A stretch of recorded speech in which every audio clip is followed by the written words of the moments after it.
Hello and welcome to Unacademy, a one-stop destination for the English medium civil services aspirants. A very good morning and welcome to the most comprehensive Hindu analysis on YouTube. Let's begin our discussion by first looking at the topics that we are going to discuss. From the Delhi edition of the Hindu, I have chosen 9 important articles for a detailed and comprehensive coverage so that you don't have to go back and read the newspaper again. Now, before we start, I have a very important announcement. If you're looking to enroll for Unacademy's online classes, now you have a golden opportunity as our 12-month subscription is available at just 19,999. Those interested, click on the link provided in the description and don't forget to enter the code IAS English in order to avail this special offer. And if you want the PDF of this session, please scan the QR code and join our official Telegram channel. After the session ends, we will be sharing the PDF over here. Now let's begin and let's look at this first article. On page number 6, we have an important column that deals with the role of big tech platforms in promoting misleading advertisements, especially with regard to questionable drugs and so-called magical remedies. I'm sure many of you might have come across these misleading advertisements on social media platforms, be it on Meta, Instagram, and various other social media apps. You often come across these advertisements, many of which are misleading. They are basically promoting controversial drugs and medicines. They might be promoting so called magical therapies, alternate therapeutic medicines, and sometimes even the approved medicines which are known to be effective, even they are being marketed and promoted on social media. Now, did you know that such promotion of medicines through advertisements is illegal in the country? There is a dedicated law in this regard which prohibits the pharmaceutical companies and the drug manufacturers from promoting any kind of drugs in the market. Even drugs which are approved by the regulator, even drugs which are safe, which have proven their efficacy, they cannot be promoted through advertisements. So, what is this law? What is this issue regarding misleading advertisements on social media? And how do we regulate the big tech companies? This is the key question being addressed in this article, which is a very important topic for polity and governance, as well as for security and science and technology. So let's dive deep into this topic and understand every single aspect so that if at all there is a question, a prelims or means question, you should be in a position to answer that question. See, India's history of trying to regulate medical advertisements, it goes back to the year 1927. In colonial India, Sir Harun Jafar, a very well-known individual, was the first to raise the issue of misleading medical advertisements in the then Council of States. He urged the British administration to bring in strict regulation to protect the health of the Indian citizens by keeping them away from these misleading advertisements of drugs and so called magical remedies.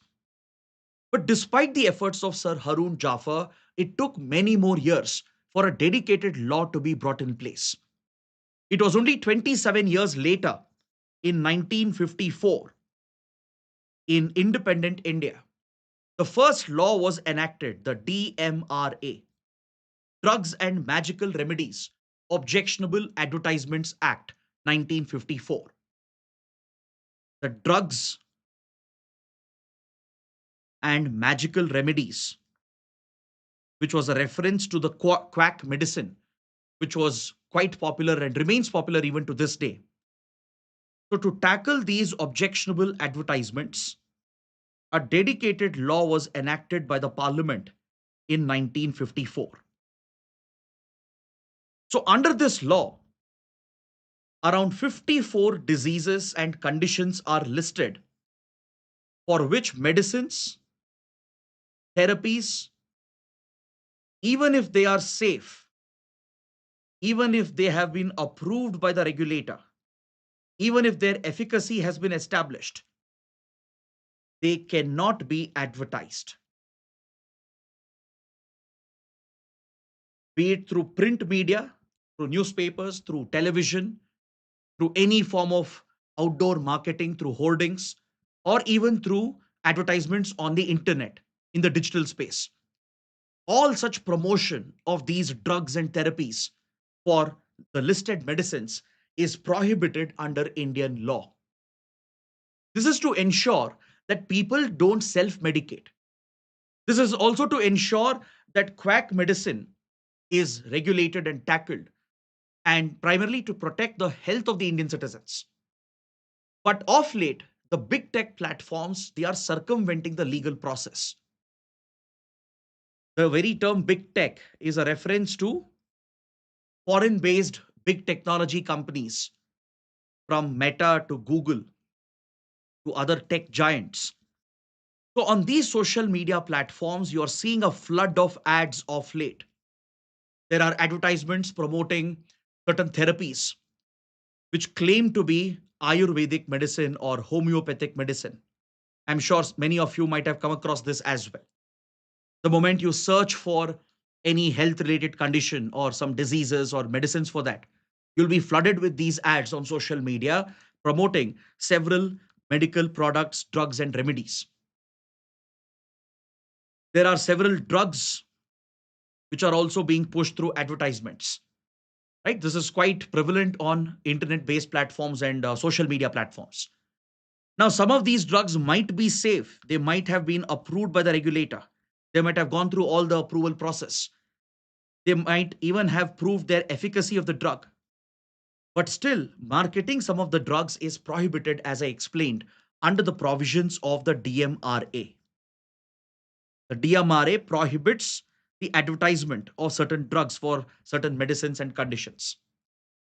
The real concern is the fraudulent drugs and the so called magical remedies, which are also being blatantly promoted without consequences on social media, especially quack medicine, quack therapies. They are being actively promoted on social media, and this is a matter of serious concern. You might have seen chiropractor techniques being promoted, various uh, traditional medicine, which is being claimed as Ayurvedic medicine or other forms of traditional therapies, homeopathic medicine, which are largely unproven, untested. They are being blatantly promoted on these platforms, and the big tech companies are not being held accountable for this. The article even refers to a famous Indian brand, which is linked to a self styled godman. The article refuses to name the brand and the self styled godman, but we all know whom the article is referring to. So, various questionable drugs, medicines, and therapies have been promoted by this particular brand. For example, during COVID 19, they came out with questionable products, and lakhs of Indians fell prey to this. Indians are very gullible in that regard, and they ended up buying these questionable drugs. So, this is not only misleading the consumers, this could have adverse health consequences. Some of it could be fatal as well. It's in this regard that it's very, very essential for the authorities, the government, to regulate the big tech platforms, to crack down on such advertisements which are blatantly illegal. Now, the big question is, why isn't India able to regulate the big tech platforms? See, under the IT Act, the Information Technology Act, we have Section 79 that provides a safe harbor provision for all the tech giants operating in the country. This safe harbor provides legal immunity. It grants legal immunity to the intermediaries, such as social media platforms, which are merely providing a platform for the users to post content. See, the initial idea when the IT Act was enacted in 2000 was to encourage the IT industry in the tech and digital space by granting a degree of legal immunity to the intermediaries so that they are not directly held liable. They are not uh, punishable under the criminal laws for the content which is being posted by the users and the subscribers. But now, this safe harbor provision can be removed under the new IT rules. If social media companies and all the digital platforms, if they don't comply with government regulations, they can face criminal prosecution. And the legal immunity, the safe harbor under Section 79, can be taken away by the state. But however, the new set of IT rules does not cover misleading advertisements. This is not explicitly covered under the current rules. The IT rules which now apply for social media and digital media spaces, it mainly deals with fake news. It deals with content which could be a threat to law and order, to public order, content which can be a threat to national security. So only such content can be dealt with under the existing IT rules, but it does not have specific provisions for dealing with misleading advertisements. Now, you tell me, would these companies adopt such a complacent approach towards human safety back home in the United States? Because most of these tech companies are US based companies. And by the way, in the US, there are very strict penal provisions, and even company officials and senior management, they can attract penal provisions and criminal punishment. They can attract criminal prosecution if such blatant violations are reported. So companies like Meta, Google, and the others, they would never dare allow such advertisements in the US. So why this double standard? That's why the writer says this has to do with the racist approach of these Western companies as well.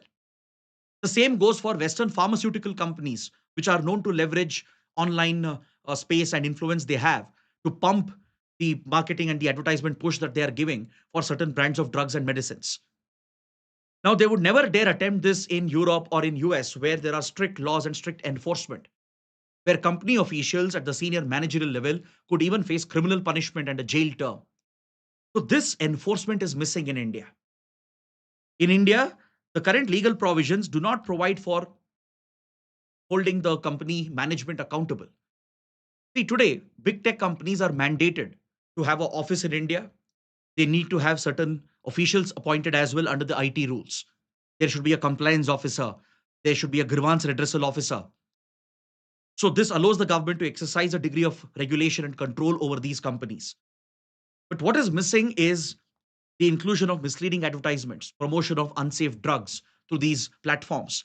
And even this should attract penal provisions with criminal punishment, jail punishment. And that would be the only deterrent against these companies.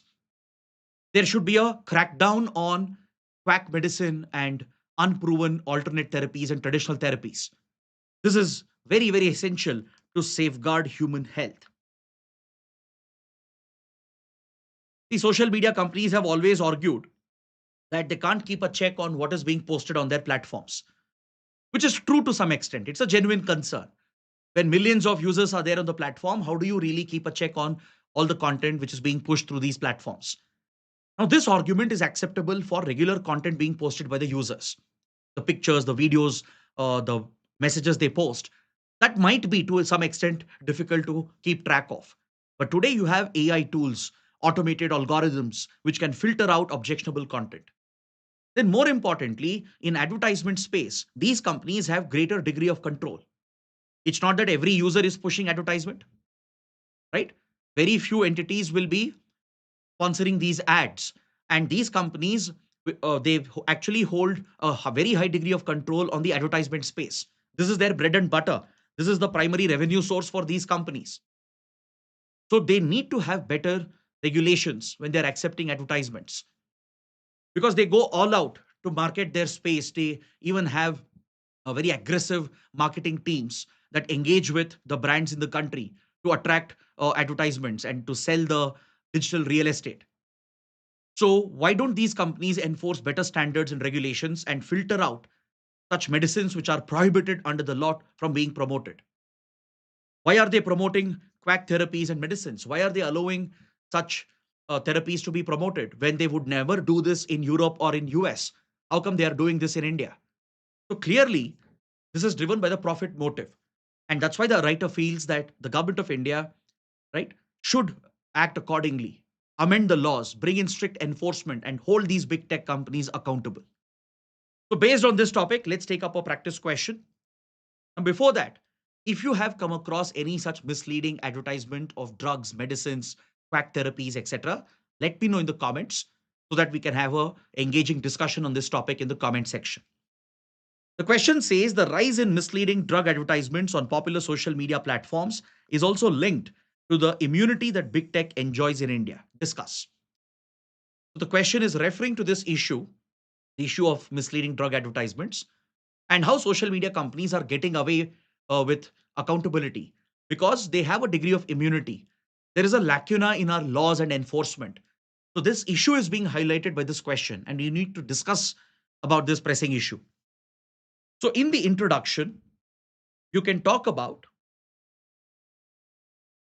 how advertisement via social media today is the primary mode of marketing for most companies, for most products. Most of the brands today rely on social media marketing. So this will drive home the message. This will highlight the importance of the issue that when drugs and questionable remedies are promoted via social media, what would be the implication of this? What would be the implication of such promotions? That too, when these advertisements are explicitly prohibited under the DMRA Act of 1954. So, talk about the legal provisions in the country in this regard. So, that will be the body of your answer. Once you have established the power of social media marketing and you have highlighted the concern regarding the promotion of drugs, medicines, and questionable therapies, then you can discuss the legal provisions in the country. Talk about the regulation of big tech and social media, the IT Act, the safe harbor which is granted to tech companies, how intermediaries claim legal immunity, and the legal vacuum that is present, and the lack of enforcement that you see, where these companies and their managerial boards are not held accountable. This is the root of the problem. So, once you highlight this issue, conclude your answer by suggesting that we need stringent laws, we need strict enforcement. We need to draw a lesson from other markets like US and Europe, how they hold these companies accountable. That is what you need to see in the Indian context as well. So maybe you can draw parallels with, let's say, how US is now regulating TikTok. TikTok had become a huge menace in the US for several uh, security and law and order problems. And today, US has brought in very strict, stringent regulation to regulate platforms like TikTok. Europe has always been very, very proactive when it comes to regulating big tech and holding them accountable. Europe has levied hundreds of millions of dollars of fines on these big tech companies. But India has never ever done that. So, this is the gap which is present, the gap in our existing regulations, in our laws, and the lack of enforcement, the lack of accountability. If you can bring this out, explain this with maybe a couple of examples that you have seen, that would make for a good structured answer. Now, let's move on to the next topic. On page 6, there's an article referring to the EU India strategic agenda that was recently launched between India and European Union. The new strategic agenda between India and EU, which was launched in September 2025. This is the focus of the article, and the writer is talking about carbon markets and how it proposes the integration of carbon markets in India and EU. So let's understand this in slight detail. I'm sure some of you might have heard about the carbon border adjustment mechanism of the European Union, the CBAM, a very controversial climate policy of the EU countries. So, what is carbon border adjustment mechanism? The carbon border adjustment mechanism is a type of a trade barrier that EU countries are creating to levy a special duty, a type of a tax. You can call it a carbon tax, a green tax on imports coming from other countries based on their greenhouse gas emissions. Now, imagine, let's say, a consignment of textiles produced in India is being exported into the EU market. Now, the importer in the European Union who's procuring these textiles from India will have to pay additional duties, additional tax, a carbon tax for these Indian textiles based on the emissions that they have contributed back home in India when they were produced in India. EU says this is a climate policy focused on climate action. The EU justifies this tariff, this additional duty or tax it is levying as a green tax, saying it is essential to curb emissions so that it can help the climate action efforts. But however, this is seen as a unilateral protectionist policy which could hurt the exports from developing nations like India. For countries like India and others from global south, this feels like a trade barrier, a tariff barrier which is being levied. And this could interfere with our strategic autonomy as well. Because don't you think it is India's jurisdiction to regulate emissions happening in our country? Let's say if a textile manufacturer in Tamil Nadu is producing textiles for exports, don't you think it should be the Indian state which should have the authority to levy any kind of tax to bring down emissions or to regulate emissions? But through CBAM, the EU gets an indirect role to deal with the emissions sector in the country, and that could be a breach of our strategic autonomy. It could be a breach of the sovereign right of the Indian state to deal with its domestic affairs. You'll have a foreign entity playing an indirect role. So this will make exports from countries like India more expensive. It will become cost prohibitive. So importers in EU will not prefer these goods. They'll not place the orders from countries where emissions could be higher. Now, this is unfair for developing underdeveloped countries. Imposing the standards of developed countries like European Union, imposing it on developing nations like India is blatantly unfair, and it is seen to be against the WTO rules and guidelines as well. In fact, India and many other developing nations have already opposed the carbon border adjustment mechanism of the EU at the World Trade Organization as well. India and many other countries have called it unilateral protectionist moves of the EU. So we do have a fundamental disagreement with the carbon border adjustment mechanism of the European Union. But to resolve this issue, this standoff, the new EU India strategic agenda was brought out last month in September, and it has a very creative and unique proposal. The proposal, which is now finalized between India and EU, it states that the carbon border adjustment mechanism of the EU will be integrated with the carbon capture and trading system in India, the Indian carbon market. Integration will be achieved between the carbon markets of EU and India to account for the additional levies that Europe might be imposing on Indian exports to EU. So, how does this work? Let me explain this. Now, let's take the same example, the textiles industry of India. Of course, there would be some emissions attached to it. Or you can take steel export from India, right? Whatever you take, any goods produced in our country would have accounted for some emissions.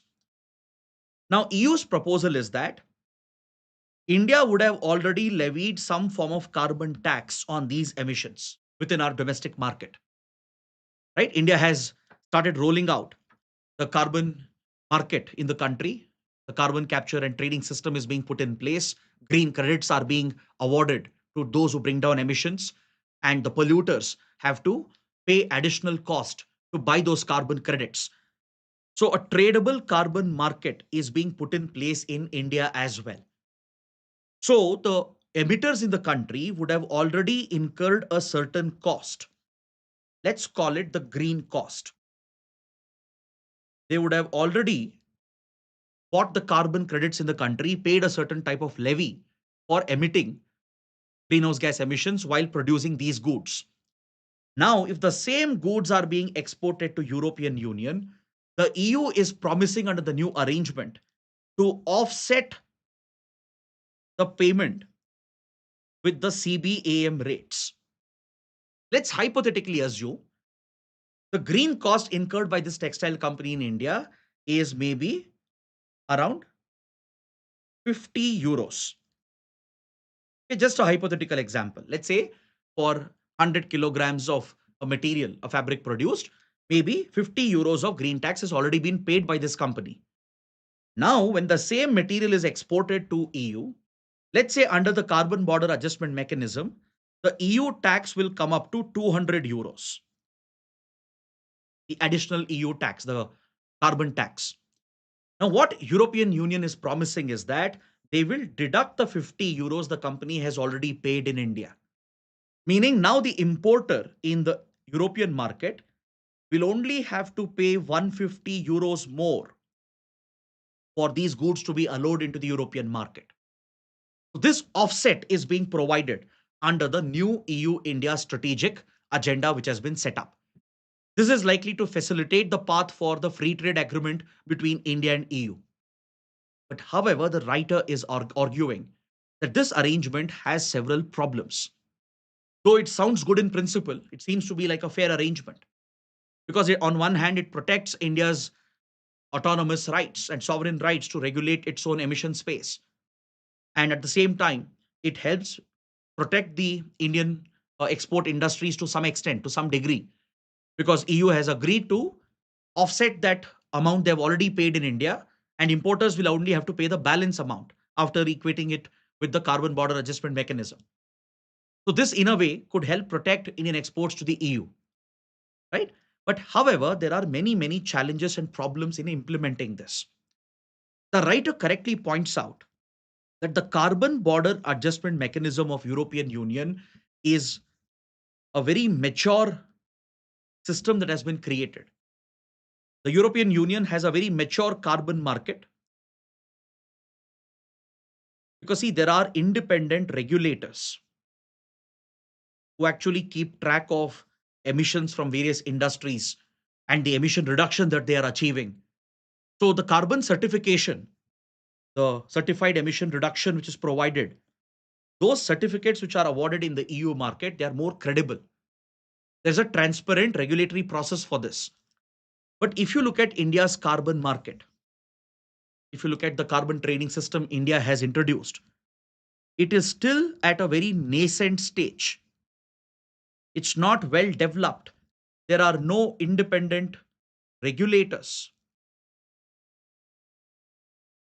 So the standards in the Indian market may not be acceptable to the regulators in European Union. So what I'm saying is the carbon credits earned in India by a Indian manufacturer may not get the right treatment and the same treatment by regulators in European Union. They will have doubts about the credibility of India's carbon market and the carbon credits gained in India, right? So when you don't have a transparent process regulated by these independent authorities, when you don't have a fixed standard system of engaging with the carbon markets, jurisdictions like EU, they may not give the same treatment for the credits given in the Indian market, and eventually the whole system might fall apart. Despite having this arrangement, EU might impose the carbon tax on Indian goods, which in turn will hurt the exporters in the country. It will hurt the domestic producers. It could hurt our MSME industry, our farmers. They may not be able to match up to the European standards. So that is a concern being flagged by the writer in this article. That India needs to be more cautious. We need to work on our carbon accreditation system, which is being put in place as far as the carbon trading system is concerned. We need to match up to global standards. We should have an independent regulator to ensure the carbon credits awarded and the emission reduction being achieved is thoroughly verified and certified as per the global standards. Without these measures, the new arrangement with European Union would simply fall apart. It will not have the real impact. Plus, there is a political consequence that arises out of this. Because any impact on sensitive sectors like agriculture and MSME could directly impact the political fortunes of the ruling party. Because if farmers are adversely affected, if micro, small, medium enterprises are adversely affected, They constitute a large vote bank. These are considered to be very sensitive sectors which can't be thrown open for global competition. So, any government of the day would be accused of abandoning these sensitive sectors, abandoning the rural community, abandoning the working population. And there would be political consequences, which in turn could have implications on India's strategic autonomy and India's sovereignty as well. So, this is something you need to understand with regard to the new EU India strategic agenda, which has been proposed. So please take up this mains practice question based on what we have discussed, the integration of the carbon border adjustment mechanism with India's carbon market.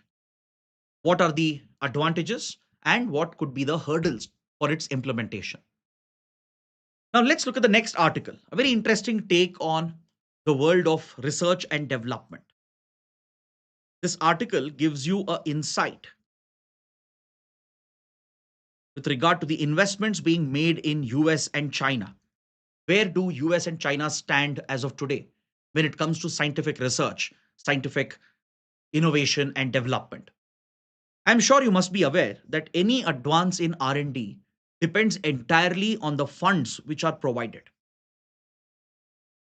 Apart from the infrastructure which has to be created for R&D, what really matters is money. Countries which have pumped money into research and innovation, they are the ones who have gained a significant edge over the other powers. For example, look at United States. Why do you think US rose as a global power during Second World War and in the post World War environment? The primary reason why US emerged as a superpower was because of its phenomenal investments in basic sciences, in research and development, in innovation. That is what powered the rise of the United States in 1940s, and it has allowed US to dominate global geopolitics for more than 80 years now. But today, US is seeing a big decline in the space of R&D, in the space of innovation, whereas China is making rapid advances. So it is this comparison that can be drawn from this article. Where does US stand today? Where does China stand today when it comes to scientific research and development? This not only has implications for the scientific world, this has implications for the global economy. This has implications for geopolitics and the power competition between United States and China. Now, if you look at the policies of Donald Trump is someone who does not respect scientific temper. It's not just the president of the United States. In fact, his entire constituency, his entire vote bank, which comes primarily from the right wing and the far right wing, they do not appreciate the value of science, research, innovation. And this is reflected in the policies of the Trump administration. In the last few months, the US has massively cut investments in R&D. Massive cuts have been announced in critical areas of research. For example, in cancer research, for the National Science Foundation, which has been the pioneer of R&D in American institutions and universities, has seen a massive funding cut. Even space research under NASA has seen a massive funding cut.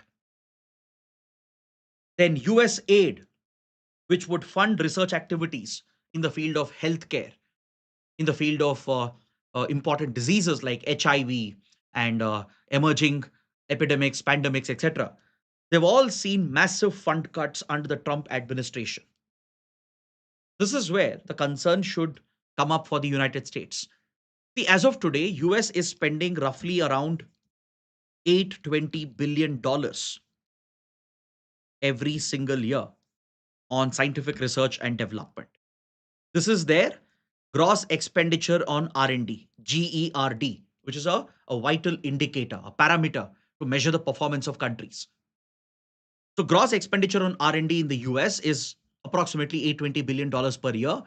And this is what basically allowed American universities, especially your Ivy League universities, to become the leading research centers of the world. It's not just the Ivy League universities, even private institutions the academia in the US, the public sector in the US, they've all received massive state funding and support, a lot of private investments from private capitalists as well, which has basically powered the rise of United States as a technology hub, as a hub of scientific innovation. And US was known for producing the largest number of patents and intellectual property in the world.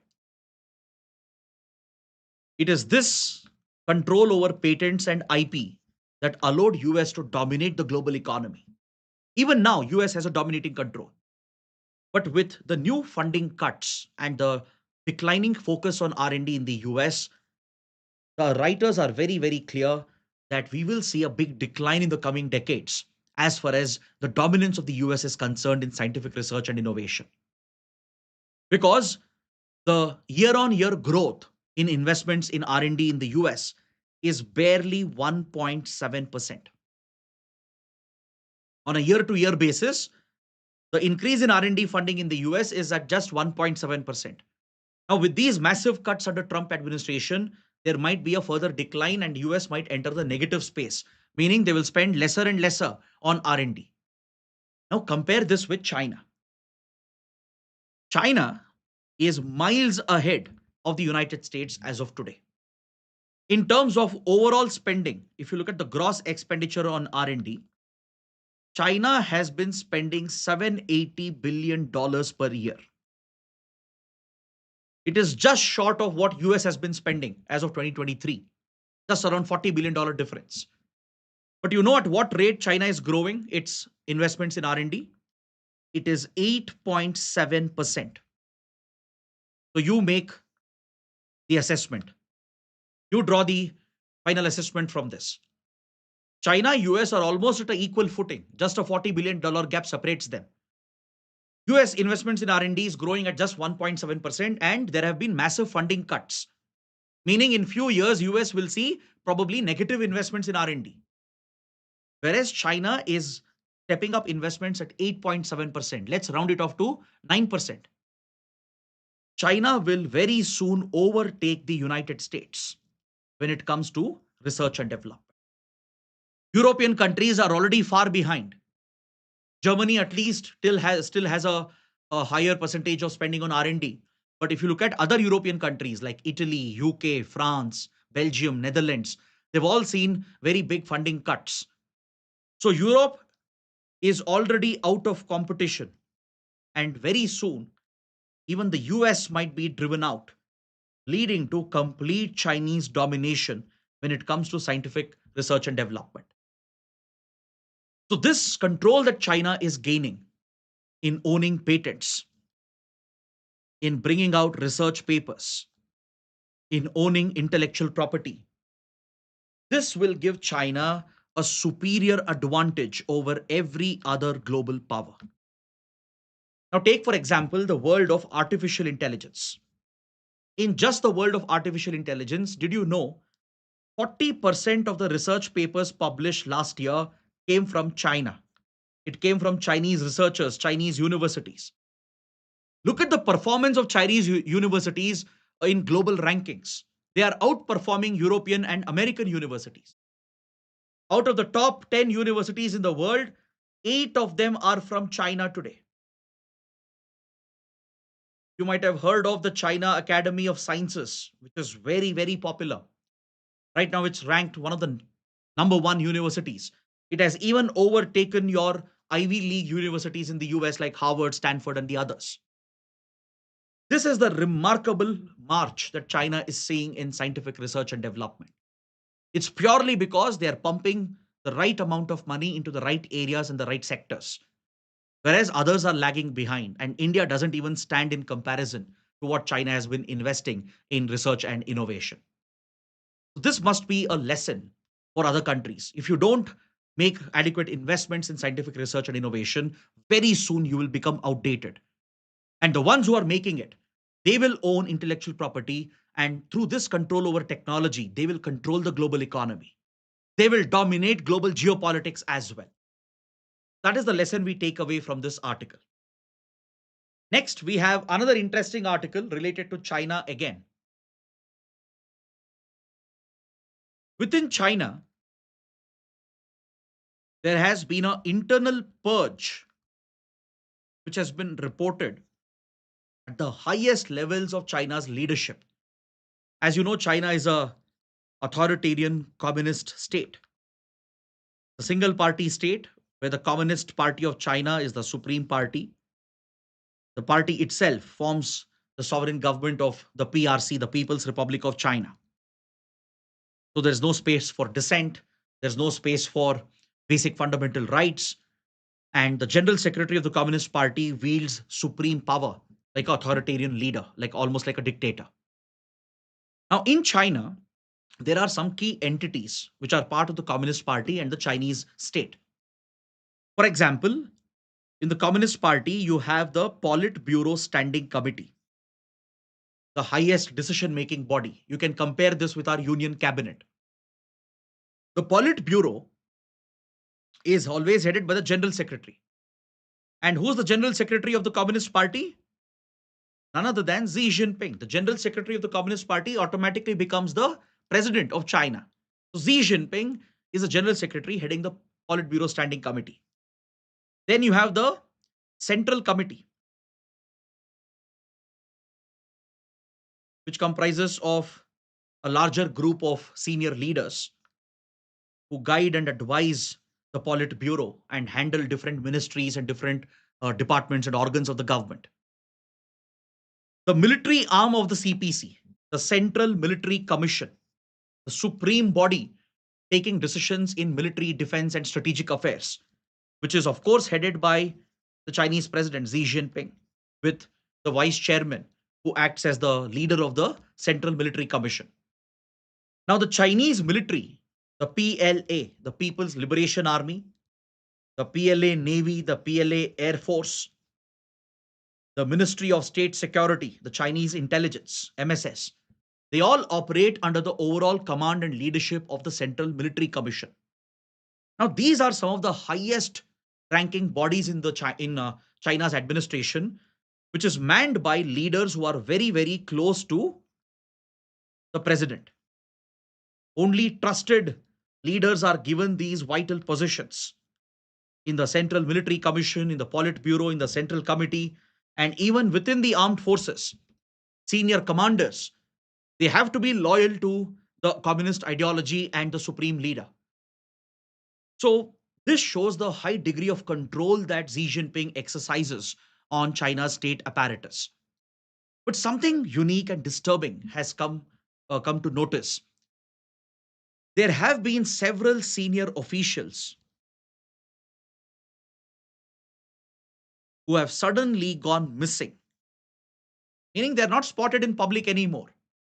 The vice chairman of the Central Military Commission, who's also part of the Politburo Standing Committee, who was one of Xi Jinping's closest advisors and friend, has not been spotted from many months, meaning they have been removed from the position and most likely placed under arrest. Several senior commanders within the People's Liberation Army at the highest level have been purged in recent weeks. They've been removed from their positions, they're gone missing, they're not spotted in public anymore, which means they're most likely arrested. Members of the Central Military Commission, few senior leaders of the Communist Party, they have gone missing as well. So, what's happening in China internally? That is the big question. What implications does it have for India? Why should India watch these developments closely? See, given that China is considered as India's foremost adversary, it is very important to understand China deeply, understand China's politics, its government structure, the functioning of its government apparatus, understand the culture, the people. This is very essential to keep a close watch on China. Now, in New Delhi, these are the developments which we closely look out for. Be it the Ministry of External Affairs, the National Security Council, the armed forces, the entire strategic establishment, our intelligence agencies. They keep a close watch on all these developments. So the sudden removal of senior officials, the reported arrest, could be because of two reasons. Either on the grounds of corruption. We have seen such incidents happening in the past as well. In the last 70 plus years of PRC's existence, we have seen many such cases where senior leaders, officials have been just removed and arrested. They've gone missing, mainly because on corruption charges.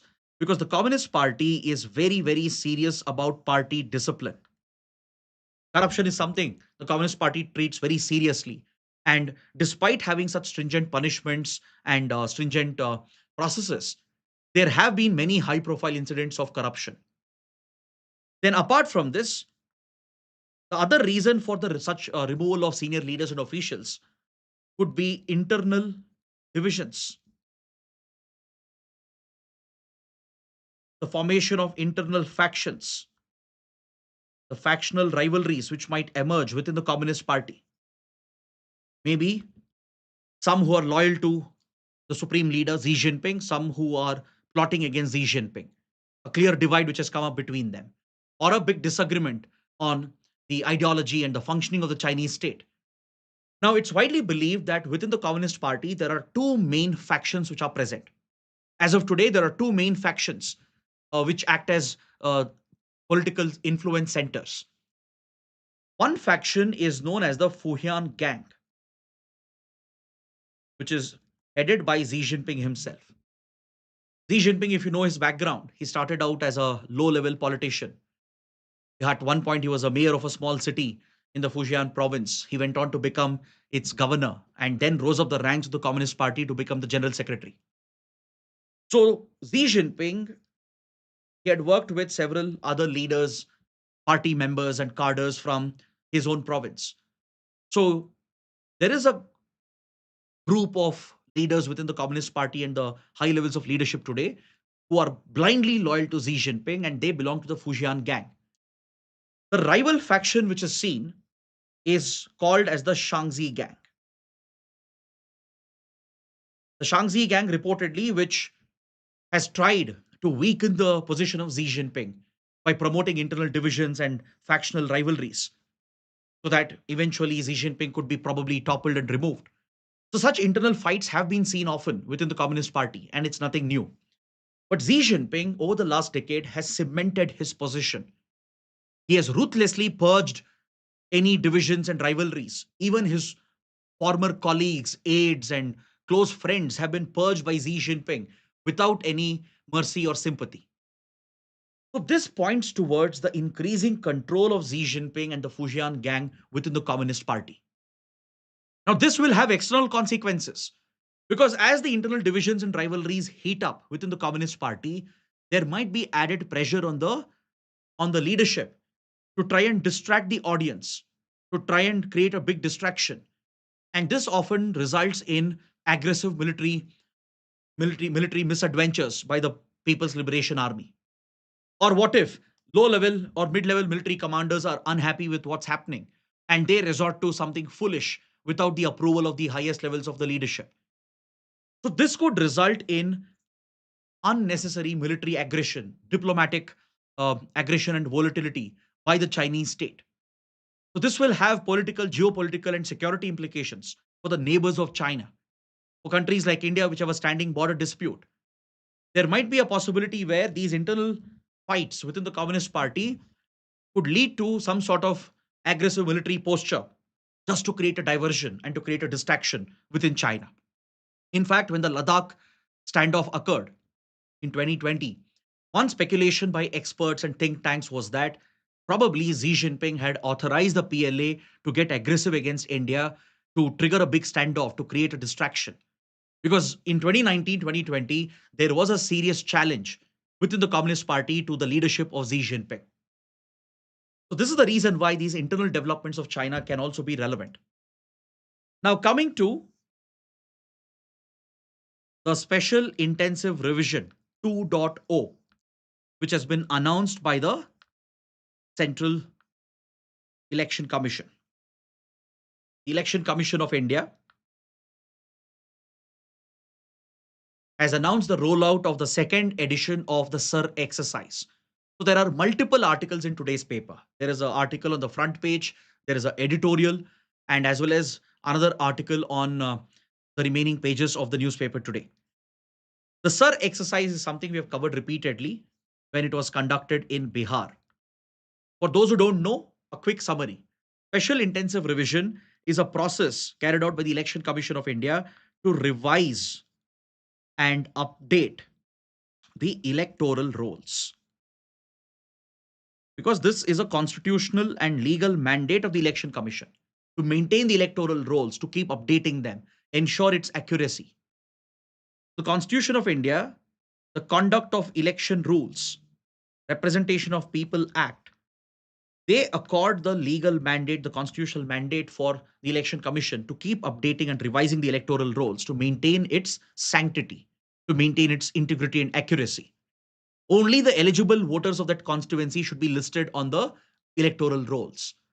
Those who have passed away, or those who have migrated to a different constituency, those who are registered in multiple places, their names will have to be filtered out to ensure the sanctity of the electoral rolls. So, this is the basic duty of the Election Commission.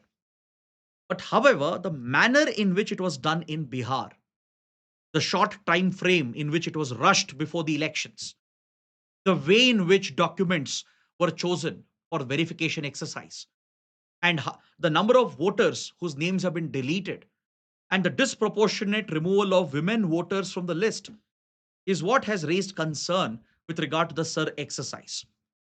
For example, in Bihar, the Election Commission refused to accept Aadhaar as a valid proof of citizenship. Because as per the norms, only citizens are supposed to have voting rights. But not using Aadhaar as a proof of citizenship attracted a controversy, and the matter reached the Supreme Court, and the case remains in front of the Supreme Court. So this is a sub judice matter, a matter which is being heard with the Supreme Court. The Supreme Court directed the Election Commission to consider using Aadhaar as a document amongst one of the documents under the SIR exercise.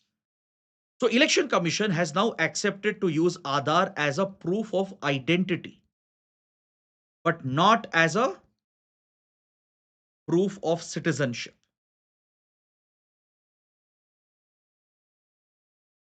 The matter is still being heard with the Supreme Court, and there are a lot of concerns amongst opposition parties, amongst the civil society, amongst the voters, because in Bihar, barely 1 month of time frame was given for getting enumerated by producing the required documents to prove that you're a citizen and you're a resident of that constituency. Then only another month was given for raising objections and filing claims. Within a 2 month window, the SIR exercise was completed. Nearly 65 lakh voters were removed in Bihar. And what was concerning was more women voters were removed. Because see, ideally it should have been the other way around. In a state like Bihar, which has seen a lot of outward migration, it's primarily the male members who would have migrated for work in other states and cities. The reduction in voter numbers should have gone down in the male category, not in the female category. But again, Election Commission says this was a foolproof exercise, that adequate checks have been put in place, um, adequate grievance redressal measures have been probably provided. Election Commission says objection and claims were received, claims were re-verified. So it's a foolproof exercise according to the Election Commission. Now, the next edition of SIR is being rolled out to other states, states which are headed towards elections in the coming months, like Tamil Nadu, Kerala, West Bengal, then union territories of Puducherry, Andaman, Nicobar, Lakshadweep. Then we also have Uttar Pradesh, Madhya Pradesh, Rajasthan, Goa, Gujarat, and the others. Around 12 states will be going in for the special intensive revision with 51 crore voters being asked to prove their eligibility to be listed on the voters list. So now the Election Commission has to draw lessons from the Bihar SIR exercise. See, of course, Election Commission has a mandate to check the proof of citizenship, to check whether the voter is actually part of that constituency, residing in that constituency, and accordingly include them in the voters list. That is the role and mandate of the Election Commission. Nobody can question that. But the process of this verification, how it is done, which documents are used for verification, how much time is given for the voters, what are the checks and balances to prevent any unfair exclusion or unfair inclusion, that is what eventually matters. So now there is criticism coming from opposition parties, especially in states like Tamil Nadu, Kerala, West Bengal, which are ruled by the opposition. So this has triggered a unnecessary political controversy. The opposition is accusing the ruling party at the center of misusing the election commission to manipulate the voters list. Though there is no proof to establish these claims, the allegation has come up. Now this erodes the faith in the electoral process itself.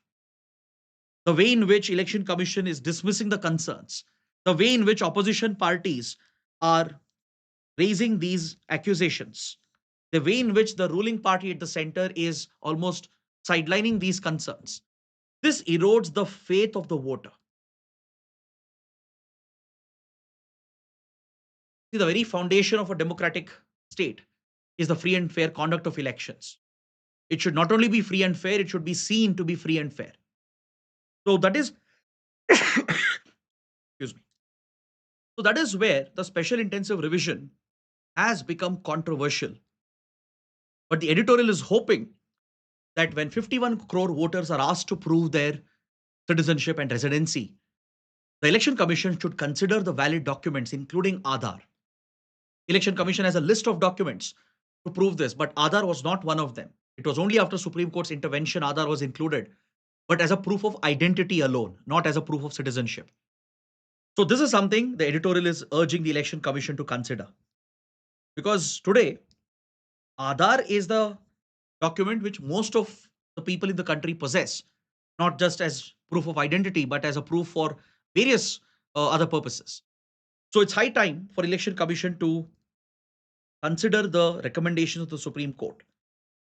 The opposition, on the other hand, is criticizing the center and the Election Commission as to why is this rush being seen? Why rush towards conducting the exercise only in states where elections are coming up? If that was the purpose, then why Assam has been excluded? This is a valid concern. Election Commission, when it announced the second nationwide edition of SIR, it has announced the exclusion of Assam by stating that Assam has different rules for citizenship, and it has referred to the NRC, National Register for Citizens, which is an ongoing exercise under the monitoring of the Supreme Court to establish the citizenship in Assam.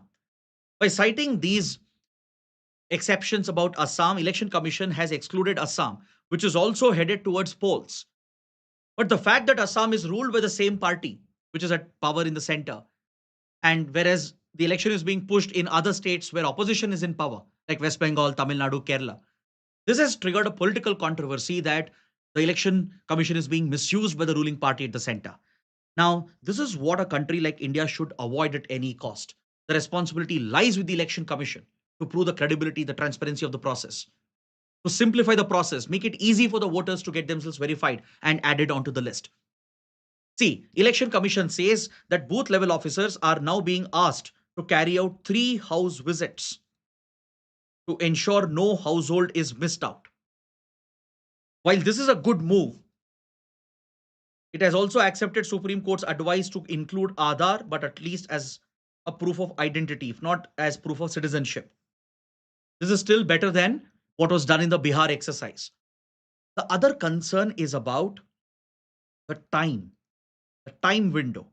You can't rush such an exercise in just 30 days and open the claim window only for 30 more days. Imagine a state with a population size of 6 crores, 7 crores, 8 crores. Now, trying to rush the exercise could lead to a lot of exclusions, push unnecessary burden on the voters. This exercise is problematic primarily because of this reason, because proving the burden is on the voter. The burden of proving your residency and citizenship is on you. So this is where it turns problematic, and it could lead to disenfranchisement of a large section of the voters who are eligible. So if the adequate care is taken, if political consensus is built, that's when such exercises can be a success, or it could end up creating more problems and divisions. Now, moving on to the prelim section, let's quickly look at the small articles in the paper today. The coast of Andhra Pradesh and the entire East Coast is facing a severe threat today because of Cyclone Montha. The IMD has issued a red alert, the India Meteorological Department, which is the nodal early warning and forecasting agency for tropical cyclones. The IMD has raised a red alert, and the cyclone, which started as a deep depression in Bay of Bengal, is likely to graduate into a very severe cyclonic storm by today afternoon, today evening. And it is going to make landfall somewhere near Kakinada along the coast of Andhra Pradesh, close to Machilipatnam. Landfall is an event where the cyclonic system crosses over into the landmass. It is at landfall that high speed winds and torrential rains are unleashed, which brings widespread destruction and devastation. The wind speeds can hit 90 to 110 kilometers, which can uproot most of the standing trees and poles and some of the infrastructure, causing widespread damage. It can cause damage to houses and buildings as well, which are not well secured. The torrential rain could lead to floods, flash floods. The increased extreme weather phenomena could lead to storm surge and coastal flooding, where there is an ingress of sea water because of heightened tidal activity along the coastline, which could lead to submergence of the coastal areas. This can cause widespread damage to human life. There could be loss of human life, injuries to several people. It could destroy livelihoods of the people by submerging the farmlands. The standing crops could be devastated. It could affect the fishing communities. The boats, fishing boats could be destroyed. It could affect public infrastructure. So, tropical cyclones such as these pose the biggest threat for India's east coast. And the IMD, which has raised the red alert, has triggered the entire disaster management response into action. The National Disaster Management Authority is actively coordinating with State Disaster Management Authority and the district level disaster management authorities. Today, India has a very robust cyclone response system in place. There are cyclone shelters built all along the coastline with real time alert systems from public sirens which go out to messages which are sent on the mobile phones in the region to the proactive district administration, which will reach out to the local communities asking them to evacuate to higher grounds and providing basic aid and relief to them, arranging food camps, providing essential medicines and supplies. This takes enormous effort and enormous coordination. The disaster response forces, NDRF and SDRF, they have already been pre-positioned. They have been pre-deployed to the areas which will be affected the most so that they can quickly respond and reduce the response time to save as many lives as possible. So this is a very robust cyclone preparedness that you see from India. That's why in the last 2 decades, we have brought down the casualty rates with regard to cyclones. If you remember the super cyclone that hit Odisha in 99, more than 10,000 people were killed and lakhs were displaced. But today, the impact of such severe cyclonic storms has come down, and usually the death rate is in single digits or maximum double digits. So India has done pretty well when it comes to mitigating the impact of such disasters. So this is going to be one of the major events as far as disaster management is concerned. The National Crisis Management Committee, which is headed by the Cabinet Secretary, is monitoring the developments in real time, round the clock. And all the concerned ministries and agencies, from Ministry of Home Affairs to the Prime Minister's office, they're all closely involved in planning and implementing the response measures, which are part of our disaster preparedness measures. Next, there's a very interesting article related to the Dogri language from the Jammu region. See, recently there was a UNESCO report, which is quite alarming. According to the UNESCO report, India has suffered the biggest linguistic loss. Many of India's languages are being driven towards extinction, according to this UNESCO report. The data shows that over the last 50 years, last 5 decades, 220 plus languages have been lost in India. Distinct languages and dialects, they have gone extinct because the population speaking them has essentially moved on to other languages. They don't have proficiency in them. Or the population size has diminished. Because of these reasons, several languages are dying out, which is a part of our rich history, rich culture. So, language is always linked to your identity, a cultural identity for the community. So, erosion of languages is a serious concern. And the UNESCO report has flagged this concern. So this article is focused on the Dogri language spoken in Jammu and Kashmir, going back to the Dogra dynasty. Now, Dogri language has been recognized as one of the official languages of Jammu and Kashmir. In 2003, it was given that recognition on par with the other official languages like Urdu, Kashmiri, and Hindi. But while Urdu, Kashmiri, and Hindi have large number of speakers, they have more state support. The Dogri language has limited number of speakers. It has received limited state and policy support. It got official recognition only in 2003. And moreover, the population speaking the Dogri language, they don't prefer to learn the Dogri language anymore, especially the younger generations. Because Dogri language will not really help them in their employment skills. Whereas learning English or Hindi or even Urdu Kashmiri to some extent will generate some livelihood employment opportunities, but not the Dogri language. So it's primarily the older generation, the communities who still can read, speak, and write the Dogri language. Younger generation, especially in urban areas, they are losing that hold in Jammu and Kashmir. Maybe some of them can speak and understand, but they can't write. Or some of them they can't even understand, or maybe they understand, they can't speak. So overall skills with regard to the Dogri language is going down, and it is being seen as one of the endangered languages, which could easily go out of usage. So globalization has a role in this. The migration of the population also has a role to play in this.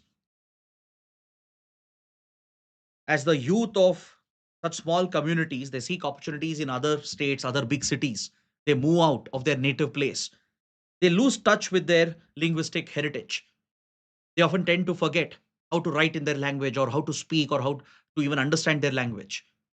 So as they lose touch, the linguistic heritage will not get passed down the generations. Plus, globalization has had a big impact as people move out for better work opportunities, not just in other parts of India, but across the world as well. So, globalization, migration, and a lack of economic opportunities for Dogri speakers. These factors have been identified as the prime reasons responsible for the decline of the Dogri language. Next, the article on page 14 refers to a very high profile conclave which is being hosted by India, the India Maritime Week, which is being hosted in Mumbai. Union Home Minister Amit Shah has participated in the event, and he has spoken about the upcoming Great Nicobar project, where India is building a massive transshipment facility to transform India's port operations and port influence. India wants to emerge as a global leader in the maritime domain, in the shipbuilding industry, in the maritime space itself. This is tied to our national power and our geopolitical influence. So, this conclave that brings governments, leaders from around the world, industries, and private investors in the maritime domain together. This event is organized by the Ministry of Ports. The Ministry of Ports, Shipping, and Waterways organizes this event. It's usually a biennial event organized once in 2 years.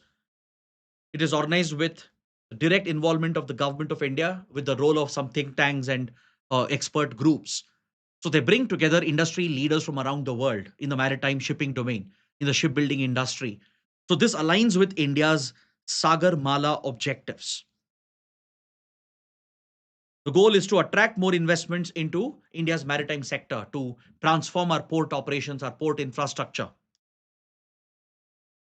to transform India into a major shipbuilding hub like China, South Korea, Greece, etc., to ensure shipping companies set up base in India and turn our domestic shipping companies into global giants, like how Korea, China have managed to do. So, this is something which the government is focused upon, and the India Maritime Week serves as a platform. At this conclave, global expertise and global leaders assemble, and this could bring more investments into India in the maritime sector. Coming to the last article, India will soon have a new Chief Justice of India. The incumbent Chief Justice of India, B.R. Gavai, has recommended the name of Justice Surya Kant to the Union Law Ministry.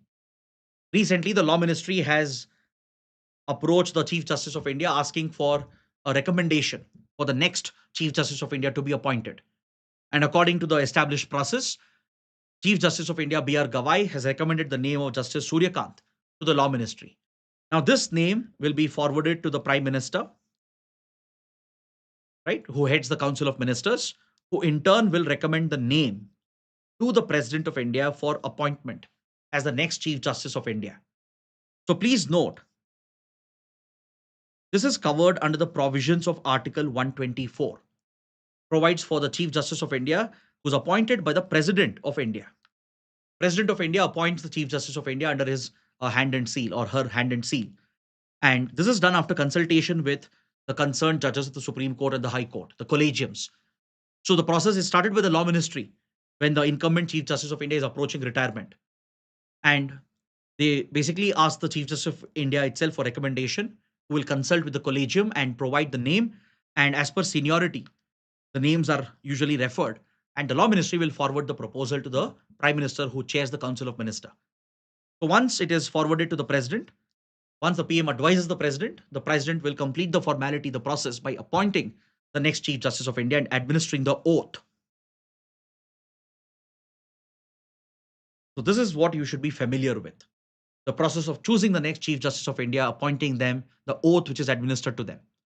So Surya Kant, Justice Surya Kant, who will be the next CJI, has dealt with some high-profile cases, be it the question over Article 370 and be it the decision on electoral bonds when it was declared unconstitutional. These are some high-profile cases that Justice Surya Kant has already dealt with. So with this, we bring our discussion to an end. We have covered all the key topics as comprehensively as possible. A lot of facts for your prelims and analysis for your mains, which can help in your answer writing. So I hope the session has been useful. If you benefited from the class, please let me know through your comments. Don't forget to press that like button and do subscribe to our channel. Thanks for watching.